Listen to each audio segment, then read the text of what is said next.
In case போர் முடியாம போய்கிட்டே இருந்துச்சுன்னா தங்கம் விலை இன்னும் விழ வாய்ப்புகள் இருக்கா சார்? இன்னும் 1 மாதங்களுக்கு பிறகு தங்கத்துடைய விலை உயரும். அதாவது போர் நிறுத்தம் அறிவிப்பு தீவிரமாக வெளிவந்தால் உடனடியாக தங்கம் விலை மடமடவென உயரத் தொடங்கும். வெளிநாடுகளிலிருந்து தங்கம் கடத்தி வரும்போது இது சாதகம். ஏனென்றால் கூடுதலாக அவருக்கு லாபம் கிடைக்கும். இது மாதிரி டாக்ஸ் எல்லாம் போட்டாங்கன்னா ஸ்மகிளாக வாய்ப்புகள் இருக்கான்னு? இது நிச்சயமாக இருக்கும். அது இருக்கான்னு சொல்றதை விட இருக்கும். ஏன்னா ஒரு சவரன் 1,60,000 முதல் 1,80,000 ரூபாய் அளவுக்கு இந்த வருட இறுதியில் போகக்கூடிய வாய்ப்புகள் இருக்கு. தங்கத்தை விட வெள்ளியினுடைய முதலீடுகள் பல மடங்குகள் பெரிய லாபத்தை தரும். எந்த சமையலும் ருசி தேடும் ரகசியம் 20 ரூபாய். ஐபிசி தமிழ் நேயர்களுக்கு வணக்கம். இன்று நம்மோடு பேசுவதற்கு தங்கம் மற்றும் வைர வியாபாரிகள் சங்க மாநில தலைவர் ஜெயந்திலா சிலானி நந்திக்கு அவரிடம் பேசலாம். வணக்கம் சார், எப்படி சார் இருக்கீங்க? நல்லா இருக்கு, ஃபர்ஸ்ட் கிளாஸ். Yes sir. கடந்த சில நாட்களே பார்த்தீங்கன்னா தங்கம் விலை பெரிய ஏற்றமும் இல்லை, பெரிய இறக்கமும் இல்லை சார். இப்போ இனி மட்டுமே பார்த்தீங்கன்னா சவரனுக்கு 2,400 ரூபாய் உயர்ந்து 1,10,400 ரூபாய்க்கு விற்பனை செய்யப்படுது சார். இது எப்படி சார் நீங்கள் பார்க்குறீங்க? இது மாதிரியான சூழ்நிலையில் இது மாதிரி இருக்கிறது ஒரு சகஜமான ஒரு விஷயம். அதாவது இந்த போருடைய சூழல், உலக பொருளாதாரத்துடைய சூழல், அது மாதிரி நேரத்தில் தங்கத்துடைய விலை பெரிய அளவில் 2,000, 3,000, 4,000 ரூபா ஒரு சவரன் குறையிறதும் கூடுறதும் இருக்கிறது ஒரு சகஜமான ஒரு சாதாரணமான நிகழ்வு தான். இது முழுக்க சர்வதேச முதலீட்டாளர்களுடைய ஒரு முக்கிய பங்கு இதில் இருக்குது. இந்த விலை ஏற்றத்துக்கும் இறக்கிறதுக்கும் அவங்களுடைய கணிப்பு, அவங்களுடைய முடிவுகள் எல்லாமே பார்த்திங்கன்னா ரொம்ப வித்தியாசமாக இருக்கும். அதாவது நேற்று பார்த்திங்கன்னா இதே 2,400 ரூபா இறங்குச்சு. அதுக்கு முந்தின நாள் பார்த்திங்கன்னா 3,200 ரூபா இறங்குச்சு ஒரு சவரனுக்கு. இன்றைக்கி மறுபடியும் 2,400 ரூபா ஏறி இருக்குது. என்னென்னா நேற்று இரவு ஒரு அறிவிப்பு வந்தது.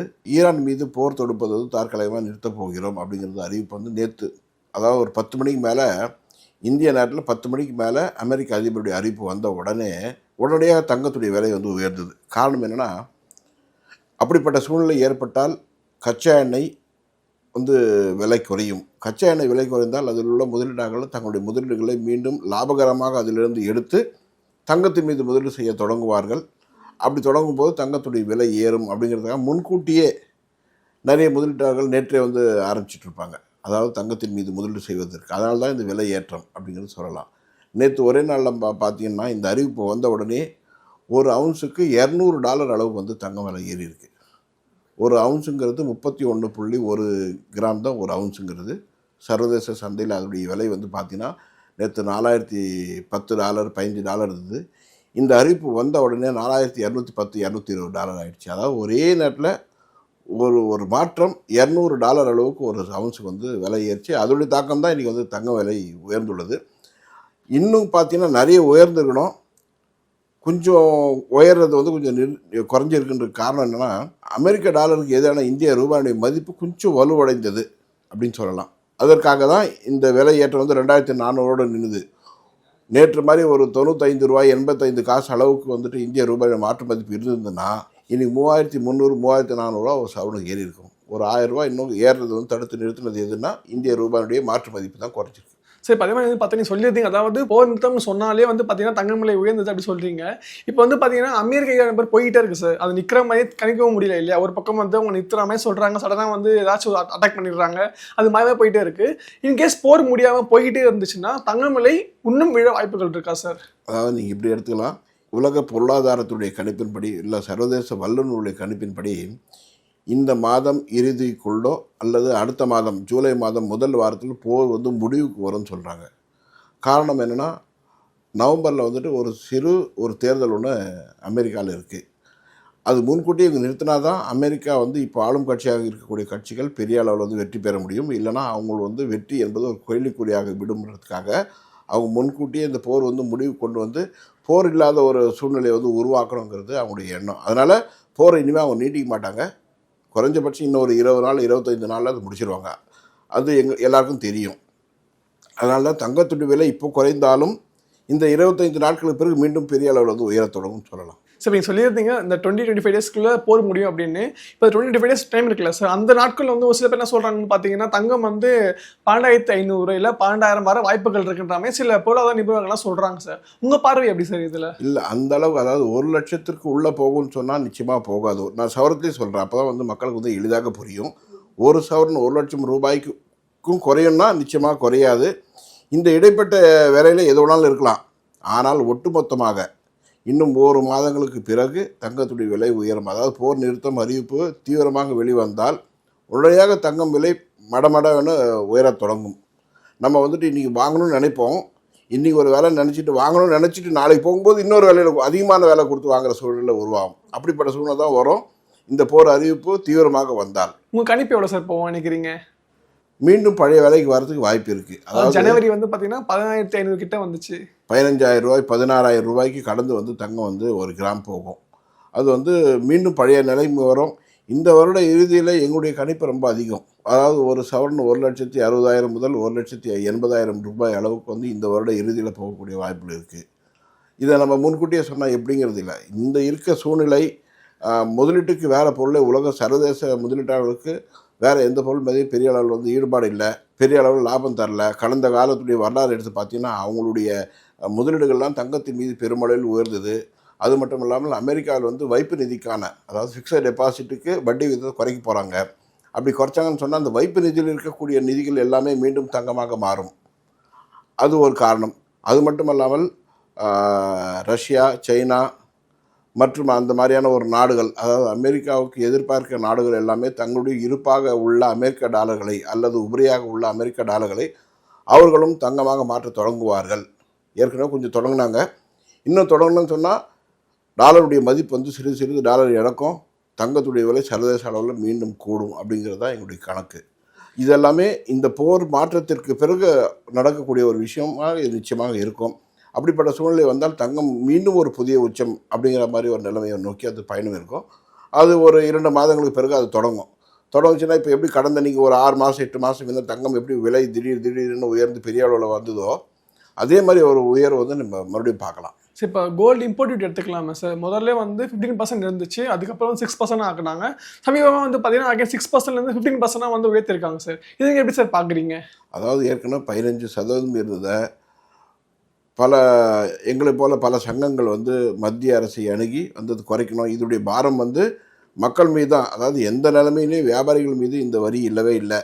வரி மத்திய அரசு உயர்த்தினால் அதனுடைய தாக்கம் எல்லாமே வந்து வாடிக்கையாளர்கள் மேலே தான் போய் விழும். அது கொஞ்சம் குறைக்கணும்னு சொல்லி நாங்கள் ரிக்வெஸ்ட் பண்ணோம். அவங்களும் வந்துட்டு அதுக்கு வந்துட்டு 15% 6% ஆக்குனாங்க. மீண்டும் இப்பொழுது 1.5 வருஷம் பொறுத்து மீண்டும் வந்துட்டு 6லேருந்து மறுபடியும் 15% ஆக்கிட்டாங்க. காரணம் என்னென்னா இந்திய ரூபாயுடைய அந்நிய செலாவணி, அதாவது அந்நிய செலாவணியினுடைய நம்முடைய கையிருப்பில் உள்ள அந்நிய செலாவணியுடைய பெரிய அளவில் வந்து செலவு எதுக்குன்னு பார்த்தீங்கன்னா முதலிடம் கச்சா எண்ணெய், இரண்டாவதாக தங்கம். இது 2மே நம்ம இறக்குமதி செய்கிறோம். கச்சா எண்ணெய் என்பது தவிர்க்க முடியாத ஒரு விஷயம். அது வந்து நம்ம வந்து நிறுத்தவே முடியாது. கண்டிப்பாக அன்றாட வாழ்வில் ஒரு அங்கமாக அது இருக்கிறது, அத்தியாவசிய பொருள். தங்கம் வந்து அத்தியாவசிய பொருள் அப்படின்னா நிச்சயமாக இல்லை, ஆனால் முதலீட்டு பொருள். அதுக்காக அவங்க என்ன நினச்சிருக்காங்கன்னா இதை வந்து நம்ம ஓரளவுக்கு குறைச்சோன்னா நம்முடைய அந்நிய செலாவணி கையிருப்பு வந்துட்டு ஓரளவுக்கு நம்மளால் சேமிக்க முடியுங்கிற ஒரு எண்ணத்துலேயும் நம்முடைய நாடு வலுவாக இருக்கணுங்கிற ஒரு காரணத்தாலையும் 1 வருஷத்துக்கு தங்கம் வாங்கிறத ஓரளவுக்கு நிறுத்தி வைங்க, அவசியம் ஏற்பட்டால் வழியே சாதாரண முடிஞ்சிருக்கு வாங்காதீங்கன்றது மத்திய அரசு சொன்ன ஒரு விஷயம். அதனால் அதனுடைய ஒரு நடவடிக்கையாக, ஒரு துணை நடவடிக்கையாக தங்கத்தினுடைய இறக்குமதியை வந்து அவங்க உயர்த்துனாங்க. இது வந்து சாதகமாக பாதகமாக அப்படின்னு சொன்னீங்கன்னா நிச்சயமாக பாதகம் வந்து மக்களுக்கு, நுகர்வோருக்கு. சாதகம் யாருன்னா வெளிநாடுகளிலிருந்து தங்கம் கடத்தி வரும்போது இது சாதகம். ஏனென்றால் கூடுதலாக அவருக்கு லாபம் கிடைக்கும். இது மாதிரி டாக்ஸ்லாம் போட்டாங்கன்னா ஸ்மகிளாக வாய்ப்புகள் இருக்கான்னு இது நிச்சயமாக இருக்கும். அது வந்து இருக்கான்னு சொல்றதை விட இருக்கும். ஏன்னா கடத்திக்கிட்டு வரவங்க அவங்க ஒரு தொழிலாகவே பண்ணுறாங்க. இதை பல்வேறு வகையில் வந்து அவங்க செய்கிறாங்க. அது வந்து எவ்வளவோ முயற்சி எடுத்து தடுத்து நிறுத்தினா கூட புதிய புதிய யுக்திகளை கண்டுபிடிச்சி அது மூலமாக கொண்டு வரதுக்கு தான் ட்ரை பண்ணுவாங்க. ஸோ இந்த மாதிரியான சூழ்நிலை ஒரு 15% கூடுதலாக லாபம் கிடைக்குதுன்னு சொன்னால் வேறு எந்த ஒரு பொருளையும் கடத்திட்டு வரும்போது கிடைக்காது. இதில் பெரிய அளவு கிடைக்கும்னா இதை கொண்டு வந்துடுறாங்க. சார் இப்போ கடத்திட்டு வராங்களா சார், அது வந்து யாருக்கு அதிக பாதிப்புகளை உண்டாக்குதுன்னு நினைக்கிறீங்க? நிச்சயமாக நியாயமாக தொழில் செய்பவர்களுக்கு பெரிய பாதிப்பு முதல்ல. இரண்டாவதாக இந்திய அரசுக்கு பெரிய அளவு வருவாய் இழப்பு. ஏனென்றால் இறக்குமதி முறையாக செய்தால் அதுக்குண்டான வந்துட்டு இறக்குமதி வரியை செலுத்தணும். அப்புறம் அந்த இறக்குமதி செய்தோன்னா அது வந்து விற்பனை ஆகும்போது அதுக்கு மீண்டும் வந்து ஜிஎஸ்டி கட்டணும். இப்போ இது மாதிரி கடத்திட்டு வரதுக்கு இறக்குமதி வரியும் கிடையாது, ஜிஎஸ்டியும் கிடையாதுன்னா அதோடைய வருவாய் இழப்பு வந்து அரசுக்கு தான். சரி, இப்போ அதே மாதிரி வந்து 1991 வந்து பார்த்தீங்கன்னா இந்தியா வந்து தங்கத்தை அடமானம் வச்சு டாலரை வந்து இது பண்ணாங்க சார். அது போல் வந்து இந்த வாட்டியும் பண்ண வாய்ப்புகள் இருக்கா சார்? அறவே இல்லவே இல்லை. ஏன்னா போதிய அளவு நம்ம இந்தியாவோட வந்து பார்த்திங்கன்னா பெரிய அளவில் கையிருப்பு வந்துட்டு அந்நிய செலாவணி இருக்குது. ரெண்டாவது, அந்த காலத்தை விட இப்போ வந்து நம்மளுடைய டெக்னாலஜி நிறைய இருக்குது. நம்ம எது செய்தோம் நம்முடைய தேவையை நம்மளே பூர்த்தி செய்துக்கலாம். தங்கத்தை எடுத்து போய் கொடுத்து வாங்குற அளவுக்கு இந்தியா வந்து பொருளாதாரத்தில் வந்து ரொம்ப பின்தங்கிய நாடெல்லாம் இல்லவே இல்லை. வளரும் பெரிய நாடுகளில் இந்தியா நாடும் ஒன்று. மிக விரைவாக, அதாவது இன்னும் 15 ஆண்டுகளில் பார்த்தீங்கன்னா உலகின் மிகப்பெரிய வல்லரசு நாடாக இந்தியா வரும்னு சொல்கிறாங்க 2045. அப்படின்னு பார்த்தீங்கன்னா இது மாதிரியான ஒரு அதாவது தங்கத்தை அடகு வைத்து செய்யக்கூடிய அளவுக்கு இந்தியாவுடைய பொருளாதார நிலைமை அறவே இல்லவே இல்லை. சரி, அதே மாதிரி இந்த நியூஸ் கேள்விப்பட்டிருப்பீங்க, நீங்கள் RBI தங்கத்தை வித்துட்டாங்கன்ற மாதிரி கேள்விப்பட்டிருப்பீங்க. அந்த தவறான பதிவு விட்டு அப்படியே அந்த ப்ளூம்பர்க் வெளியிட்ட இதுவுமே சொல்லிட்டாங்க சார். இன்கேஸ் வந்து தங்கத்தை வந்து அவங்க விட்டுருந்தாங்கன்னா என்ன மாதிரியான பின்விளைவுகளை வந்து இந்தியா சந்திச்சுன்னு நினைக்கிறீங்க சார் நீங்கள்? முதல் விஷயம், ரிசர்வ் பேங்க் வந்து டைரெக்டாக அது மாதிரி தங்கம் விற்கவே முடியாது. தங்கம் வாங்கணும்னா மத்திய அரசுடைய மறுபடியும் அனுமதி வாங்கணும். விற்கணும்னா மத்திய அரசுடைய அனுமதியோடு தான் அவங்க விற்க முடியும். விற்கிறதுக்கு உண்டான முகாந்திரமே இல்லை. ஏனென்றால் நம்மக்கிட்ட இருக்கிற, அதாவது நம்மக்கிட்ட இருக்க கையிருப்பாக இருக்கக்கூடிய அந்நிய செலாவணியில் ஒரு பகுதி தங்கமாக இருக்குன்றத சொல்கிறோம். அதுதான் சேஃபு. ஏன்னா பேப்பர் கரன்சியை விட கையில் வந்துட்டு இருக்கக்கூடிய தங்கம் எப்பொழுதுமே உண்மையான பணம், மீதி எல்லாமே பேப்பர் தான். ஸோ அவங்களாம் விற்கவும் இல்லை. அது மாதிரி ஒரு தவறான செயலில் ஒரு அறிவிப்பு வந்தது. நிறைய மீடியாலெல்லாம் பார்த்தோம். நாங்கள் வந்து சோஷியல் மீடியாவில் எங்களுக்கே ஆச்சரியமாக இருந்தது. 2 நாள் பொறுத்து தானே தெரிஞ்சுட்டு அது மாதிரி ஒன்றும் செய்யலைன்னு. ஏன்னா செய்கிறதுக்கு முகாந்திரம் இல்லவே இல்லை. ஓகே சார், இது ஒரு கொஸ்டின் சார். 3 ஃபினான்ஷியல் எக்ஸ்பர்ட்ட பேசினேன். அவங்க பார்வையில், அதாவது அவங்க பார்வையில் என்ன சொல்கிறாங்க அப்படின்னா, அடுத்த 20 வருஷத்துக்கு வந்து தங்கம் விலை ஏறாது, ஏன்னா வந்து அதுக்கான ஏற்றம் வந்து இப்போவே கொடுத்துச்சுன்ற மாதிரி ஒரு கருத்தை அவங்க பதிவு பண்ணாங்க சார். இதை நீங்கள் எப்படி சார் பார்க்குறீங்க? அறவே இல்லவே இல்லை. நான் தங்கத்துக்கு மட்டும் சொல்லலை, வெள்ளிக்கும் சேர்த்து சொல்கிறேன். இரண்டும் பெரிய அளவில் விலை ஏறுவதற்கு காத்து கொண்டிருக்கின்றன. நீங்கள் பார்த்தீங்கன்னா ஏதோ இந்திய மக்கள் வாங்குறாங்க அதெல்லாம் இல்லை. நம்மளை விட அதிகமாக உலக நாடுகளுடைய பெரிய நிதி அமைச்சகம், நிதி சார்ந்த துறைகள் எல்லாம் பெரிய அளவில் தங்கத்தின் மீது முதலீடு செய்து கொண்டு வருகின்றன. அப்படின்னு பார்த்தீங்கன்னா சைனா பெரிய அளவில் வாங்கிட்டு இருக்காங்க, ரஷ்யா வாங்குறாங்க. இப்படி உலகத்தில் இருக்க எல்லா கண்ட்ரியும் தங்கத்தை வாங்கி சேர்த்துட்டு வராங்க. ஏன்னா அவங்களுக்கு தெரியும் பேப்பர் கரன்சி நீண்ட நாட்களுக்கு இருக்காது. அதுக்கப்புறம் வந்துட்டு பார்த்தீங்கன்னு சொன்னீங்கன்னா எல்லாமே வந்து டிஜிட்டல் கரன்சியாக மாறும். டிஜிட்டல் கரன்சிங்கிறது இன்றைக்காவது பேப்பர் கண்ணுக்கு தெரியுது, கண்ணு கூட தெரியாது. நீங்கள் ஒரு 100ன்னு ஒரு எண்ணு பட்டு எனக்கு கொடுப்பீங்க, அதை நான் அவருக்கு கொடுத்தா அது 100, இன்னொருத்தருக்கு கொடுத்தா அது 100, அப்புறம் உங்களுக்கு கொடுத்தாலும் அது 100, அது மாதிரி போயிட்டே இருக்கும், கண்ணுக்கே தெரியாது. அப்போது உங்கள் பணத்துக்கு எங்கே வேல்யூ இருக்குது? நான் எவ்வளோ டிஜிட்டல் கரன்சி நான் வெளியிடணும் அதுக்கு ஈக்குவலான தங்கம் என்கிட்ட இருப்பு இருந்தால் மட்டும்தான் நான் செய்யணுன்ற மாதிரியான ஒரு உலக நடைமுறையில் வரும். அன்றைக்கி எல்லா நாடுகளுக்கும் தங்கம் தேவைப்படும். இப்போ நான் ஒரு 1000 கோடி ரூபாய்க்கு டிஜிட்டல் கரன்சி வெளியிட போகிறேன்னா என்னுடைய டிஜிட்டல் கரன்சிக்கு வேல்யூ எங்கே? அதுக்கு ஈடாக நான் வந்துட்டு 1000 கோடி ரூபாய்க்கு மதிப்பான தங்கத்தை நான் இருப்பு வச்சுட்டு அது பதிலாக நான் வந்து டிஜிட்டல் கரன்சி வெளியிடுவேன். இதுதான் உலக நடைமுறையில் வரும். இன்றைக்கி அமெரிக்க டாலர் ஏன் வந்துட்டு உலகம் முழுவதும் வந்து மதிக்கப்படுகிறதுன்னு சொன்னால் அதற்கு ஈடாக தங்கம் அவர்களும் இருப்பு உள்ளது. அதனால தான் இது பேப்பர் நினச்சிக்காதீங்க, இது தங்கம் தான் நினச்சிட்டு செய்யுங்கன்ற மாதிரி அவங்க அதுக்கு ஈக்குவலாக வந்து ஒரு கோல்டை வந்துட்டு அவங்க இதில் வச்சுருக்காங்க, ட்ரெஷரில் வச்சுருக்காங்க. டிஜிட்டல் கரன்சி வந்துடுச்சுன்னா 100% நீங்கள் வச்சே தீரணும். அப்போ தான் உங்களுடைய டிஜிட்டல், இப்போ நீங்கள் வந்துட்டு எனக்கு எந்த ரூபாய் இப்போ நம்ம வந்து காசு தரும்போது இது வந்து இந்திய ரூபாய், இது சைனானுடைய ரூபாய், இல்லை தாய்லாந்து ரூபான்னு நான் தரேன். இனிமேல் எந்த ரூபானாலும் இருக்காது, வெறும் வேல்யூ தான் இருக்கும். அந்த வேல்யூ கேரண்டி யார் கொடுத்துருக்காங்கன்னு நாங்கள் பார்ப்போம். அதுக்கு ஈக்குவலாக உங்கள்கிட்ட என்ன நீங்கள் ரிசர்வில் வச்சுருக்கீங்க, கோல்டு வச்சுருக்கீங்களா, ஓகே, அப்போ உங்களுடைய ரூபா தான் நாங்கள் பயன்படுத்துவோம்னு சொல்லுவோம். அப்போ இன்னொருத்தர் வச்சுருப்பாரு, நாங்களும் இது ஈக்குவலாக கோல்டு வச்சுருந்தோம், அவர் ரூபா நாங்கள் பயன்படுத்துவோம்.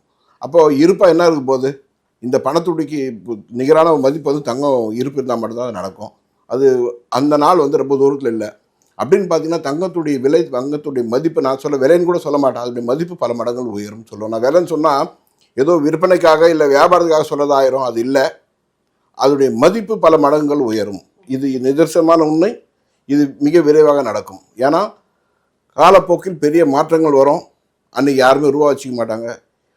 உலகத்திலே வந்துட்டு இந்தியாவில் தான் வந்து UPI, ஜிபே எல்லாம் இருக்குது. இன்னும் வேறு எந்த நாட்டிலும் இல்லை. வளர்ந்த பெரிய விஞ்ஞான துறையில் கூட பெரிய அளவில் இருப்பாங்க, டெக்னாலஜியில் பெரிய இருப்பாங்க. ஆனால் அவங்ககிட்ட கூட இந்த ஜிபேலாம் கிடையாது.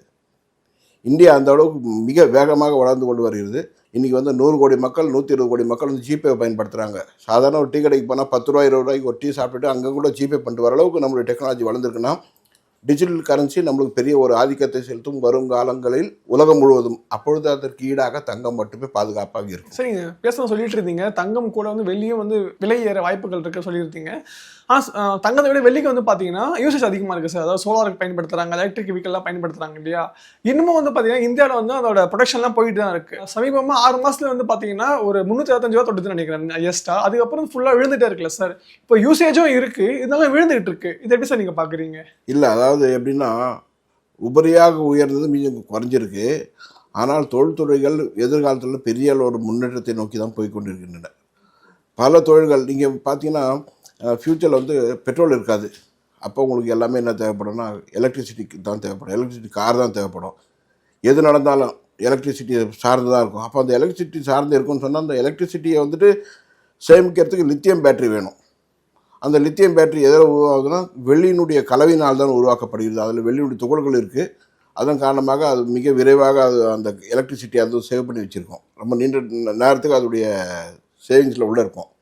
ஸோ வெள்ளியினுடைய தேவை நாளுக்கு நாள் அதிகரித்து கொண்டு போகும். பெரிய அளவில் தொழில்துறையில் உலகம் முழுவதும் தொழில்துறையில் பெரிய புரட்சி ஏற்படும். அந்த புரட்சியின் காரணமாக வெள்ளியினுடைய தேவை சர்வதேச அளவில் பெரிய அளவில் இருக்கும். அப்படின்னு பார்த்தீங்கன்னா தங்கத்தை விட வெள்ளியினுடைய முதலீடுகள் பல மடங்குகள் பெரிய லாபத்தை தரும். ஓகே, இப்போ தங்கம் விலை வந்து ஒரு பெரிய மாற்றத்தை கொடுக்குன்னு சொல்லியிருந்தீங்களா சார். இப்போ பிளாட்டினம்னு ஒன்று இருக்குது, இப்போ டைமண்ட் இருக்குல்ல சார். இதோட நிலவரம் எப்படி சார் போயிட்டு இருக்குன்னு நினைக்கிறீங்க நீங்கள்? இந்தியாவை பொறுத்தவரை பிளாட்டினம் என்பது ஒரு ரொம்ப ரேரான ஒரு மெட்டலாக நம்ம நினைக்கிறோம். நம்மளுடைய நடைமுறையில் இல்லை. வைரங்கிறது ஓரளவுக்கு இருக்குது. என்ன காரணம்னா நீங்கள் வந்துட்டு புராதன காலங்களில் ஒரு 500 வருஷத்துக்கு முன்னே இருக்கிற கோயிலோ 1000 வருஷத்துக்கு முன்னர் கோயிலில் போனீங்கன்னா அங்கே வந்து தங்கம் இருக்கும், வெள்ளி இருக்கும், அதுக்கப்புறம் வைரம், வைடூரியம் அப்படிங்கிற மாதிரியான நவரத்னங்கள் இருக்கும். ஆனால் பிளாட்டினம் இல்லை எங்கேயுமே. பிளாட்டினம்ங்கிறது நம்மளை பொறுத்தவரை ஸ்டீல்னு சொல்லலாம். நம்ம எவர் சில்வர் பாத்திரம் இல்லை ஸ்டீல் அது மாதிரி தான் தெரியும். அதனால் அதுக்கு வந்து கவர்ச்சி தன்மை இல்லை. கவர்ச்சிங்கிறது ஒரு மஞ்சளோ அல்லது வெள்ளி சார்ந்த அந்த நிறமோ இருந்தால் மட்டும்தான் அது கவர்ச்சி. அந்த கவர்ச்சி ஏற்கனவே பல 1000 ஆண்டுகளுக்கு முன்பாக நம்மளுடைய முன்னோர்கள் வந்து பயன்பாட்டில் கொண்டு வந்திருக்காங்க. அதே மாதிரி நவரத்ன கற்களை அதனால்தான் அதனுடைய மீது நம்முடைய மோகம், நம்முடைய ஆசை, நம்முடைய பார்வை எல்லாமே அதில் இருக்குது. ஸோ எதிர்காலத்தில் இதுதான் இருக்கும். பிளாட்டினம் பெரிய அளவில் வந்து இப்போ கூட பார்த்தீங்கன்னா இந்த விலைலாம் ஏறும்போது பிளாட்டினம் பெரிய அளவில் ஒரு ஏற்றத்தையோ பெரிய அளவில் முதலீடு லாபத்தையோ தரல. அதனால் பிளாட்டினம் வந்து எதிர்காலத்தில் பெரிய அளவு ஷைன்லாம் ஆகாது. சரி, இப்போ முதலீடு எடுத்துக்கிட்டாலே வந்து பார்த்தோம்னா மிடில் கிளாஸ்க்குலாம் வந்து தங்கம் தான் சார் பெரிய முதலீடு. இப்போ சில பேர் என்ன பண்ணுறாங்க அப்படின்னு வந்து பார்த்தீங்கன்னா தங்கம் விலை ரொம்ப கம்மியாகிட்டு இருக்கு அப்படின்னு இருக்கிற தங்கத்தை வந்து அடகு வச்சுட்டு அந்த காசு தங்கம் வாங்குறாங்க சார். அது மாதிரி வாங்குறது அட்வைசபிளா சார்? இல்லை, அது அட்வைசபிள் இல்லவே இல்லை. அது மாதிரி செய்யக்கூடாது. நம்மக்கிட்ட ஒரு 100 ரூபா இருக்குது அப்படின்னா நம்ம ஒரு 120 ரூபா பொருள்னா ஒரு 20 ரூபா இருக்குன்னா நம்ம அதுக்கு அடகு வச்சு அந்த 100 ரூபாய்க்கோ வந்து உருவாக்கலாம். என்கிட்ட வெறும் 20 ரூபா வச்சுட்டு நான் 120 ரூபா பொருளை வாங்குறேன் அப்படின்னு 100 ரூபா பொருள் எடுத்து போய் அடமானம் வச்சுன்னா தப்பு. அது வந்து நல்ல விஷயமே இல்லை. அது வந்து தங்களுடைய தேவை ஏதாவது ஒரு திருமணம் இருக்குது, வேறு வழி இல்லை, நான் கல்யாணத்துக்கு நகை வாங்கி தான் ஆகணும், கல்யாணத்துக்கு நகை போட்டு தான் ஆகணும்னா கடை வாங்கி போடலாம். சேமிப்புன்றதுக்காக அது கடை வாங்கி போகிறது வந்துட்டு சேமிப்புக்கு அது இல்லவே இல்லை. சேமிப்புங்கிறது நம்மகிட்ட உபரியாக இருக்கிற பணம் மட்டும்தான் சேமிப்பு. ஸோ நம்மக்கிட்ட இருக்க கையில் இருக்க காசை மட்டும்தான் எடுத்து நம்ம செய்யலாமே தவிர கடன் வாங்கி நிச்சயமாக செய்யவே கூடாது. அறவே அது வந்து தவறான ஒரு செயல். சரி, இல்லை இன்னும் பேட்டு கேட்டிருக்கேன். உங்ககிட்ட கேட்குறேன் சார். நான் இப்போ தங்கம் வாங்கணும்னா அது நகையாக வாங்கலாமா, இல்லை வந்து கோல்டு பீஸாக வாங்கலாமா, இல்லை கோல்டு காயினாக வாங்கலாமா சார்? உங்களோட பார்வை என்ன சார் இதில்? அதாவது ஒரு நுகர்வோராக பார்த்தீங்கன்னு சொன்னால் 2 விஷயம் எடுத்துக்கணும். நான் ஒரு ஜென்ஸு, நான் வாங்குறேன்னா நான் என்ன நினச்சிட்டு வாங்குவேன், சேமிப்பு அப்படின்னு நினச்சிட்டு வாங்குவேன். அதே ஒரு விமன் வாங்குறாங்கன்னா அவங்க வந்து ஒரு நகையாக தான் விரும்புவாங்க. அவங்கள பொறுத்தவரையிலும் நம்மளை பொறுத்தவரையிலும் பொருளாதார அந்தஸ்து, அவங்கள பொறுத்தவரையிலும் ஜுவல்லரி போட்டாங்கன்னா சமூக அந்தஸ்து. ஸோ நான் வாங்குறேன்னா அது பொருளாதார அந்தஸ்து. அதாவது பொருளாதார அந்தஸ்துனா என்கிட்ட வந்து 10 சவரன் இருக்குது, 20 சவரன் இருக்குன்ற ஒரு விஷயம் எனக்கு இருக்கும். அது என்னுடைய பொருளாதாரத்தை நல்ல அளவுக்கு கொண்டு வரும். அதே ஒரு பெண் வாங்கினாங்கன்னா அது வந்து அவங்களுக்கு சமூக அந்தஸ்து. ஒரு 10 சவரன் நகை, 15 சவரன் நகை அவங்க போட்டுட்டு வெளியே போகிறாங்கன்னா அவங்களுக்கு அதெல்லாம் வேணும். அவங்களுக்கு வந்து பேலன்ஸ் ஷீட்டு தேவையில்லை. அவங்கள பொறுத்தவரைக்கும் இந்த நகையை போட்டுட்டு போனோம், கம்பீரமாக இருக்கணும், வெளியே போனால் 2 பேர் மதிக்கணும், அதுக்காக போட்டு. அதனால் 2 பேருக்குமே 2 வெவ்வேறான முகாந்திரங்கள். ஆனால் அதோடைய பலன் ஒன்று தான். 2 பேரும் முதலீடு செய்கிறாங்க, எப்போனாலும் காசு ஆக்கலாம். அதனால் யாருக்கு எப்படி தேவையோ அது மாதிரி அதை வாங்கிடணும். அதாவது எனக்கு வந்துட்டு நான் பொருளாதார அந்தஸ்துக்காக வாங்குறேன்னா ஒரு காயினாவோ ஒரு தங்கமாக வாங்கி வச்சிடலாம். அதே ஒரு விமன் வாங்குறாங்க அப்படின்னு சொன்னால் அவங்களுக்கு சமூக அந்தஸ்து, அவங்களுக்கு தேவையான மாதிரி பொருளாக வாங்குறது தான் நல்லது. ஏன்னா வாங்கின பொருளை அவங்க அனுபவிக்கிறாங்க. என்னைக்கு விற்றாலும் அது காசு தான். அதாவது உடனே விற்க போகிறதில்ல. அவங்க வந்து முதலீட்டு பொருளாக வாங்கலை, இது சமூக அந்தஸ்தாக வாங்குறாங்க. ஸோ சமூக அந்தஸ்துக்காக அவங்க வாங்கும்போது பொருளாக வாங்குறது தான் நல்லது. ஸோ நிறைய விஷயங்கள் பகிர்ந்துக்கிட்டீங்க. உங்கள் நேரத்தை எங்களுக்கு செலவிட்டதுக்கு மிக்க நன்றி சார். நன்றி. எந்த சமையலும் ருசி தேடும் ரகசியம் 20 ரூபாய்.